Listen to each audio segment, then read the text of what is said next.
नमस्कार, inside Bharat TV देख रहे हैं आप। मैं हूं विकास गोस्वामी। ये थोड़ी सी औपचारिकता थी। दरअसल परिचय आज जिनका करवाने जा रहा हूं, गोरखपुर का नाम इतना ज़्यादा रोशन कर दिए हैं। फर्स्ट अटेम्प्ट में IAS वो भी ऑल इंडिया रैंक 54।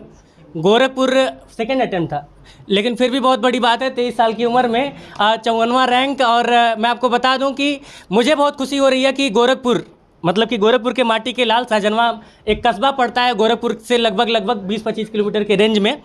अर्पित गुप्ता मेरे साथ हैं। अर्पित, बहुत बहुत स्वागत है। मैं बहुत कुछ भूल रहा हूं, मतलब भूमिका बहुत लंबी चौड़ी सोच रहा था रास्ते में आते वक्त, लेकिन बहुत कुछ भूल रहा हूं। पहले तो बहुत मतलब टरक भर और उससे भी ज़्यादा अगर कोई बधाई होती है तो सारी बधाई आपको। क्या कहना चाहेंगे, मतलब कि अभी मन में क्या है वो पहले बोलिए। मन में बेसिकली आगे का प्लान चल रहा है कि क्या करना है सर्विस में जा करके, क्योंकि जनरली सारे टॉपर्स यही बताते हैं कि हमने क्या किया था, कैसे पढ़ा था, कैसे प्रिपरेशन करी थी। मुझे लगता है कि वो अभी बहुत ज़्यादा बच्चों के पास ऑलरेडी अवेलेबल है। तो मेरे मन में अभी ये चल रहा है कि मैं आगे क्या करूँगा सर्विस में जा कर के। तो मैं उसी के बारे में सोच रहा हूँ और मेरे अंदर एक दो इस तरह की चीज़ें चल रही हैं जो मैं आपसे शेयर करना चाहता हूँ। जैसे कि मैंने अभी ये ऑब्ज़र्व किया है कि कहीं ना कहीं जो इनइक्वालिटी है वो बहुत ही स्टार्कली विजिबल है यहाँ पे, हमारे यहाँ पे। तो मैं वो एक इकलौता एरिया है जिस पे मैं बहुत ज़्यादा काम करने की कोशिश करूँगा। और जिस भी जगह पे मैं रहूँगा वहाँ पे एटलीस्ट एक इक्वालिटी और एक इगैलिटेरियन सोसाइटी बनाने की कोशिश करूँगा। और जो भी गरीब लोग हैं, जिन भी स्कीम्स का उनको लाभ मिलना चाहिए, वो मैं कोशिश करूँगा कि मिले और प्रोवाइड कराऊँगा खुद से। और दूसरी चीज़ जो मुझे दिखती है वो है एजुकेशन सिस्टम। और कहीं ना कहीं की एजुकेशन सिस्टम से एक IAS ऑफिसर का डायरेक्ट इन्वॉल्वमेंट होता नहीं है, पर एज एन IAS ऑफिसर मैं बहुत कुछ चेंज कर सकता हूँ एजुकेशन सिस्टम में एज एन एडमिनिस्ट्रेटर। तो मैं उस दिशा में भी काफ़ी कुछ सोच रहा हूँ, और मुझे शायद अगले 3-4 दिन या 10 दिन लगें उस तरह के कुछ फाइनली सोच पाने में। लेकिन ये दो चीज़ें हैं जो अभी मेरे मन में चल रही हैं। अर्पित, जब मैं यहाँ पे आ रहा था और आपको बता दूं कि जैसे कि मैंने एक पोस्ट देखा और मैंने आपको तुरंत, मेरे पास एक सहजनवा का मेरा दोस्त था, उससे मैंने आपका कॉन्टैक्ट नंबर निकाला, तुरंत आपको कॉल किया। मतलब मेरे पास ये था नहीं जब तक मैं ऑफिस पे था कि मैं आपसे जाके क्या क्या पूछूंगा। रास्ते भर मैं जब आ रहा था तो मैं सोचा कि ये पूछूंगा। उनमें से एक क्वेश्चन का जवाब आपने ऑलरेडी दे दिया। मेरे पास ये प्लान था कि पहली पोस्टिंग जब आपकी होगी तो किन क्षेत्रों में आप सबसे पहले ज़्यादा फोकस करेंगे, जिसका आपने अभी जवाब दिया। अर्पित, अभी आपने कहा कि संघर्ष बताने के लिए, मतलब कि ऑलरेडी सबके पास बहुत सारी चीज़ें हैं, लेकिन एक आपके साथ खास चीज़ है। आपकी उम्र के हिसाब से, जिस हिसाब से आपने सेकेंड अटेम्प्ट में ही IAS क्रैक कर लिया, वो भी 54वां रैंक, ये बहुत बड़ी बात है। तो उसके लिए कुछ यंगस्टर हैं जो कि 12th के बाद लगातार लग गए हैं। उसमें से कुछ मेरे छोटे भाई भी हैं मेरे गांव साइड के, जो कि मतलब कि प्रिपरेशन करते हैं। और मैं जाता हूं, पूछता हूं, तो वो कहते हैं भैया आइए बनना है, थोड़ा मिर्ज़ापुर वाला टच लेके, मतलब मजाक में हम लोग जब भी बात करते हैं। कैसा दौर था जब आप, मतलब कि एक छोटी सी उम्र, 23 साल बहुत बड़ी, मतलब कि लोग 30-30, 35-35 साल, बहुत लंबा संघर्ष रहता है IAS बनने के लिए। क्या था, किस तरह से तैयारी चल रही थी आफ्टर 12th? 12th के बाद तो बेसिकली मैं 11th-12th में तो JEE एडवांस की प्रिपरेशन कर रहा था। तो उसके बाद मैंने JEE एडवांस क्रैक किया 12th में, और मैं उसके बाद IIT रुड़की चला गया। तो मैंने 4 साल तो बीटेक ही करी है, मैकेनिकल इंजीनियरिंग से मेरी बीटेक रही है वहाँ पे। उसके बाद मैंने as an financial market analyst job करी है। तो वो जॉब मेरी ज़्यादा दिन थी नहीं, क्योंकि वहाँ पर मैं डिसाइड कर चुका था कि मेरी UPSC की प्रिपरेशन अब शुरू करनी है मुझे। तो मैंने 3 महीने बाद ही जॉब छोड़ दी, और मैंने सितंबर 2019 में ये प्लान किया कि मुझे अब UPSC के लिए प्रिपरेशन शुरू करनी है पूरी तरीके से।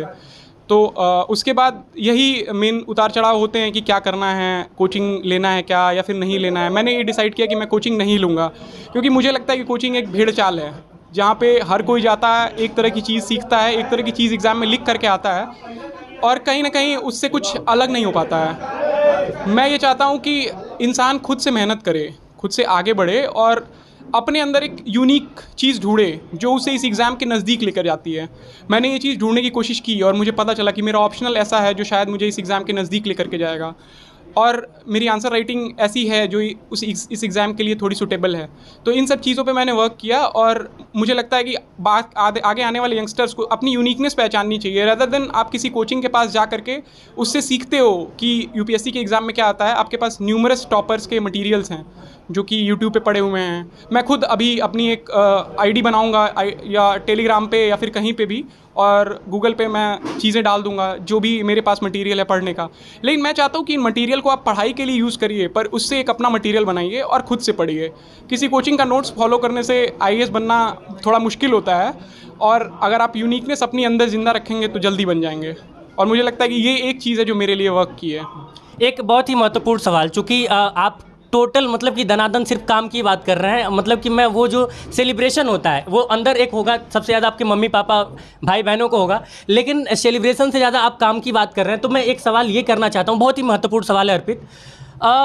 लोग कहते हैं कि आईएएस का जो कोर्स होता है, सिलेबस होता है, बहुत लंबा होता है, बहुत लेंदी होता है। मैनेज किया कैसे किया आपने और कितने दिन में कर लिया? इसके लिए आपको अप्रोच सही रखना होगा। आपको अप्रोच ऐसा रखना होगा कि कोई भी चीज़ आपको पढ़नी है तो एक लिमिटेड ड्यूरेशन तक पढ़नी है, फिर आगे बढ़ना है। लोग जब शुरू करते हैं तो ख़त्म नहीं हो पाता है। जैसे कि किसी ने कोई सब्जेक्ट शुरू किया, फॉर एग्जांपल पॉलिटी शुरू करी, तो 3 महीने तक पॉलिटी ही कर रहे होते हैं। तो ये अप्रोच नहीं होना चाहिए। आप पहली बार में पढ़ करके ज़्यादा चीज़ें नहीं सीख सकते हो, इसलिए 15 दिन पॉलिटी पढ़ने के बाद आप दूसरी चीज़ें पढ़िए।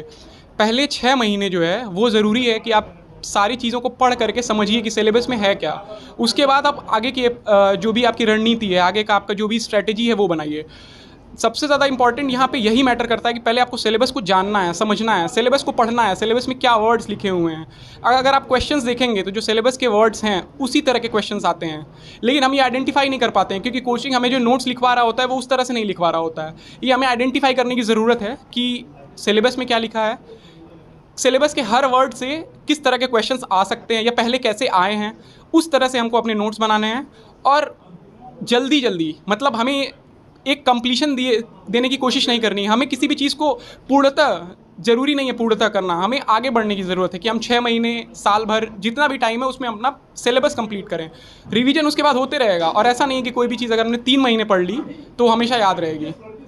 नहीं, मोटी मोटा मैं बस ये जानना चाहता हूँ कि लगभग साल भर अगर ढंग से बैठ जाया जाए तो सिलेबस को हम लोग कवर अप कर सकते हैं, आराम से कवर अप कर सकते हैं। और मैं ये कहूँगा कि अगर कोई भी इंसान डेली 8 से 10 घंटे देता है, डेली का मतलब होता है डेली कंसिस्टेंसी जो है वो मेरे जो सक्सेस का सबसे बड़ा सीक्रेट है वो कंसिस्टेंसी है।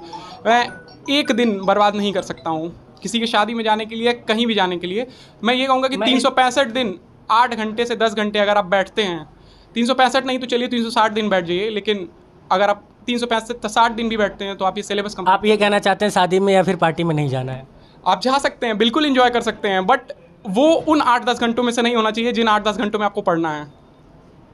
मोटी मोटा वही हो गया, क्योंकि जब बुआ के वहाँ शादी रहती है तो 2 दिन पहले पहुँचना रहता है। तो ये भी एक मतलब कि बहुत बड़ा मुद्दा है। अर्पित, एक बहुत ही ज़रूरी सवाल ये है कि अभी मैं मतलब कि हाल फिलहाल में जितने भी बहुत सारे कोचिंग सेंटर हैं, जैसे ही आप जैसे यंगस्टर क्वालिफाई करते हैं तो उनके कॉल्स आने लगते हैं कि फॉर देयर प्रमोशन, ऐसा कुछ सीन है क्या अभी? मुझे कुछ कॉल्स आए हैं, ठीक है। मैंने पोलाइटली सबको मना किया है कि अगर मैंने आपसे कोई हेल्प नहीं ली है तो मैं आपके नाम तो आपका नहीं ले सकता हूँ। 1-2 टीचर्स ऐसे हैं जिनसे मैंने जेन्युइनली हेल्प ली है, 1-2 पहले के टॉपर्स ऐसे हैं जिनसे मैंने जेन्युइनली हेल्प ली है, और मैं उनको इस चीज़ का ज़रूर श्रेय दूंगा कि उन्होंने मेरी हेल्प करी है। जिन्होंने मेरी हेल्प नहीं की है वो मेरी सफलता का श्रेय नहीं ले सकते हैं, ये मेरे मॉरल्स के अगेंस्ट है। तो आप नाम ले सकते हैं जिन लोगों ने आपकी हेल्प? मेरी मेनली जो भी मैंने टेस्ट सीरीज ज्वाइन करी है, तो मैंने जब मेरा पहला अटेम्प्ट था 2020 में, तब मैंने मेंस के टाइम पे विज़न की टेस्ट सीरीज ज्वाइन करी थी, विज़न आईएएस की। और अभी 2021 में मैंने फोरम आईएएस की टेस्ट सीरीज ज्वाइन करी थी। तो इन 2 कोचिंग्स की टेस्ट सीरीज़ का एक बहुत बड़ा हाथ रहा है मेरे मेंस के प्रिपरेशन में। और मैथ्स के लिए मैंने एक टेस्ट सीरीज़ ज्वाइन करी थी महितोष महीप सर की, जो कि आर्यभट्ट आश्रम के हैं, टीचर हैं। तो उनकी टेस्ट सीरीज़ मेरे लिए काफ़ी हेल्पफुल रही है। तो ये ही 3 लोग हैं जिन्होंने मेरी इस प्रिपरेशन में जेन्युइनली हेल्प की है। बाकी हो सकता है कि मैंने बहुत ऐसे जगहों पे जा करके ओपन मॉक्स दिए हों, क्योंकि फ्री मॉक्स थे इंटरव्यू के टाइम पे, बट वो मेरा रिजल्ट क्लेम नहीं कर सकते हैं क्योंकि मैंने उनसे कुछ भी लिया नहीं है, बस इंटरव्यू में मॉक्स दिए हैं वहाँ पे। अच्छा, मम्मी पापा बगल में बैठे हैं और मुझे लगता है कि अभी एक दीदी बैठी थी, दूसरी दीदी भी आ गई आपकी। मम्मी पापा से आपने कब कहा कि पापा इंजीनियरिंग नहीं करनी है, ये मुझसे नहीं होगा, मुझे आईएएस बनना है? मैंने ऐसा एक्चुअली कभी कहा नहीं। मैं जब मेरी जो प्रोफाइल जो कॉलेज में बीटेक थी वो मैकेनिकल इंजीनियरिंग से थी, तो और मेरी जॉब जो है as a financial market analyst थी, तो ये दोनों प्रोफाइल बिल्कुल अलग हैं। तो मैं जब जॉब कर रहा था तब मैंने पापा को बताया कि मुझे जॉब छोड़नी है और मुझे प्रिपरेशन शुरू करनी है। तो उससे पहले मेरे घर पे सबको मालूम था कि ये इस तरफ मतलब जाना चाहते हैं, तो मेरे घर पे सबने यही बोला कि ठीक है, कोई दिक्कत नहीं है, क्योंकि मतलब आपके पास टाइम है और एज भी है, तो you can prepare for it. तो उस पॉइंट ऑफ टाइम पे मैंने सितंबर 2019 से फाइनली प्रिपरेशन शुरू करी with support of my family. Mummy मतलब माँ जो होती है उस थोड़ा इमोशनल टच होता है ना। तो अभी मतलब कि जैसे ही रिजल्ट आया और जब मम्मी को पता चला, रिएक्शन क्या था इनका? वही आंखों में आंसू, भगवान को धन्यवाद, इस टाइप का रिएक्शन था। और कहीं ना कहीं पेरेंट्स को पता होता है कि बच्चे का रिज़ल्ट क्या आने वाला है, तो पेरेंट्स को एक्सपेक्टेशंस ऑलरेडी रहती हैं। तो मतलब एक जो सडन रिएक्शन आता है वो अंदर ही अंदर एक ऑलरेडी रिएक्शन रह रहा होता है जो बाहर आता है, तो सडन रिएक्शन तो यही था। अर्पित की आंखों में थोड़ी बहुत आंसू थे? मेरे आंखों में आंसू नहीं आए थे। नहीं, मैं पूछ लूँगा अभी बाद में। मेरे चेहरे पे एक स्माइल आई थी सबसे बड़ी, कि मैं इस एग्ज़ाम साइकिल से बहुत जल्दी बाहर निकल गया हूँ जस्ट 2.5 साल में। और ये मेरे लिए एक बहुत ही अचीवमेंट मुझे लगती है कि मैं 2.5 साल में इस चक्र से बाहर निकल पाया।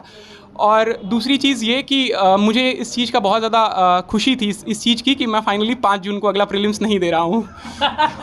अच्छा अर्पित, मैं मतलब कि चूँकि कई लोग वेट कर रहे हैं, आपके दोस्त भी लगातार आ रहे हैं, एक फाइनल क्वेश्चन, इसके बाद आपके फैमिली से बात करूँगा।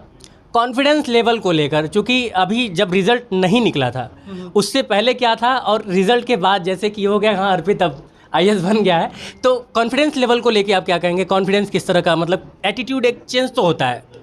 मेरा अगर आप अभी काफ़ी लोगों से बात करेंगे यहाँ पे, जितने लोग भी हैं, तो यही बताएंगे कि मेरा कॉन्फिडेंस लेवल हमेशा से सेम रहता है। ठीक है, मैं पूरी तरह से कॉन्फिडेंट था कि मैं एग्ज़ाम क्रैक करूँगा। मैं इंटरव्यू में भी बहुत कॉन्फिडेंट था, जिसकी वजह से मुझे इंटरव्यू में one of the highest marks मिले हैं, 193 मार्क्स मिले हैं मुझे इंटरव्यू में। और वो वन ऑफ द रीज़न्स है कि मेरी इतनी अच्छी रैंक आई है इन सेकेंड अटेम्प्ट ओनली। तो मैं यही कहना चाहूँगा कि जो कॉन्फिडेंस है वो अपने अंदर होना चाहिए। अगर सोचा नहीं है कि कर पाएंगे तो कर नहीं पाएंगे। चलिए अर्पित, एट लास्ट एक मतलब कि देश का चौथा स्तंभ माना जाता है पत्रकारिता, और आप भी एक स्तंभ बनने जा रहे हैं। तो एक छोटा सा निवेदन भी है कि जो बात आपने कही, चूँकि मैं लगभग पूर्वांचल के लगभग 500 से 700 गाँव को अपने पैरों से चल के कवर किया है, मतलब कि ये नहीं कि मैंने AC वाले कमरों से पत्रकारिता नहीं की है। तो एक छोटा सा निवेदन है, हालत वाकई में बहुत बुरी है, और जो सेक्टर आपने बताया बहुत कमाल का सेक्टर बताया, मेरा मतलब कि पसंदीदा सेक्टर है जहाँ पे काम किया जा सकता है। तो निवेदन है कि आप, वैसे आपने पहले ही बता दिया कि आपका मन है, तो मुझे लगता है कि आप बेहतर काम करेंगे, पहला इक्वालिटी को लेकर और दूसरा एजुकेशन सिस्टम को लेकर, क्योंकि मुझे लगता है कि अगर एजुकेशन सिस्टम में ढंग से काम कर लिया जाए तो और कहीं पर काम करने की ज़्यादा ज़रूरत ही नहीं रहेगी।